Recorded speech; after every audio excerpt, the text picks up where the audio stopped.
Sen de gel. Amali abi de. Gel. Selamun aleyküm. Hadi baba çay var. Başın inşallah. Kardeşim ver razıyla serçalım.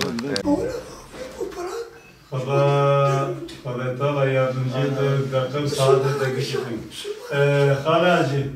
Milletvekilliğime Hatırıma. Şifa hayri bu da inşallah.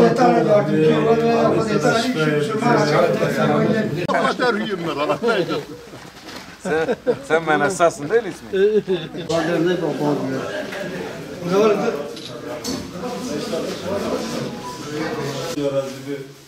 malum seçim ülkeyi yalnız var seçime ilke geçerli. Bu seçimde artık bazı şeyleri değiştirelim. Yani bu memlekete huzurun, güvenin, kardeşliğin gelmesi için gerçekten Hüdapar'a ihtiyaç var. Bu öylesine söylenen bir söz değildir. Çünkü biz görüyoruz memleketimizde yıllardır siyasi partiler seçimlerden önce çıkarlar, hatta biraz hareketlilik yaparlar, kaldırımları düzeltirler, solu toparlarlar. İşte seçime giriyoruz. Hüdapar'ın böyle bir anlayışı yok. Biz hep geziyorduk, bulaşıyorduk, memleketin sorunlarıyla ilgileniyorduk. Daha önce ben Diyarbakır İl Başkanıydım. Bu köye de gelmiştim, bilmiyorum. Görenler de var, notları burada. Bu köye kadar geldik.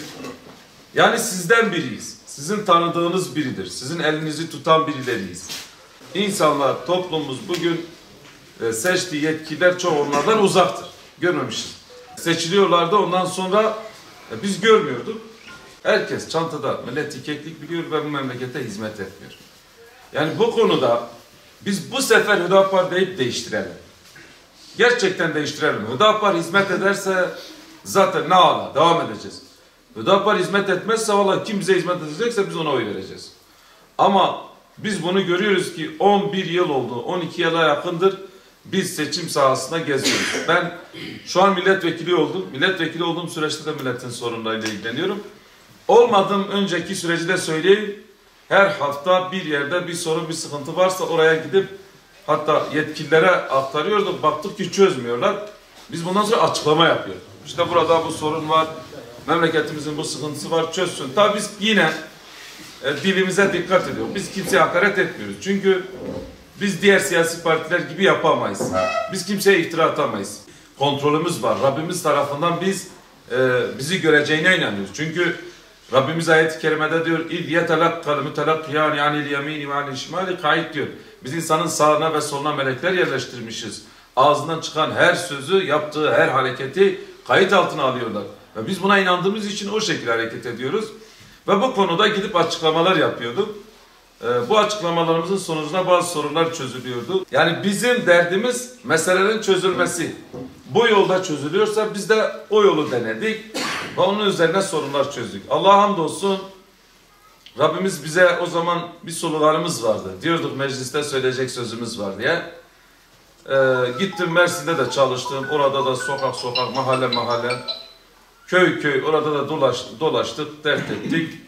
Ve milletimiz bizi seçti. Meclise de gittik. Vallahi meclise gittiğimizden beri biz hiç yerimizde oturmadık.